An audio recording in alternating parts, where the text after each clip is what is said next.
મહીસાગર જિલ્લામાં વરસ્યો સાર્વત્રિક વરસાદ। સૌથી વધુ લુણાવાડામાં 5 ઇંચ વરસાદ ખાબક્યો। સવારે 6 વાગ્યાથી 8 વાગ્યા સુધીના 2 જ કલાકમાં લુણાવાડામાં 4 ઇંચ વરસાદ વરસી જતા ઠેક ઠેકાણે પાણી ભરાયા। વરધરી રોડ પર આવેલી જયશ્રીનગર સોસાયટી, આનંદ પાર્ક સહિતના વિસ્તારો પાણી થઈ ગયા।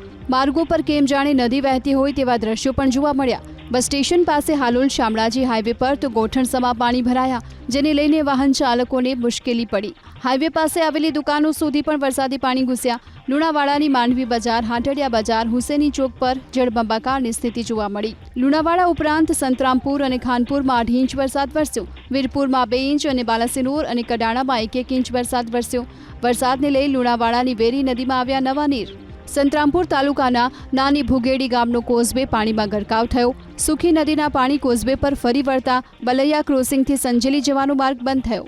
લુણાવાડા તાલુકાના ગોહિલના મોવાડા ગામને જોડતો રસ્તો પાણીમાં ગરકાવ થયો। તો સંતરામપુર શહેરમાંથી પસાર થતી ચીબોટા નદીમાં નવા નીર આવ્યા, જેને લઈ ખેડૂતો ખુશખુશાલ થયા। વરસાદી માહોલની વચ્ચે સંતરામપુરમાં શાળાની પ્રોટેક્શન વોલ ધરાશાયી થઈ, તો નવી ગોધર ગામમાં કાચા મકાનની દિવાલ પડી ગઈ। મકાનમાં રહેતા 7 લોકોનો આબાદ બચાવ થયો।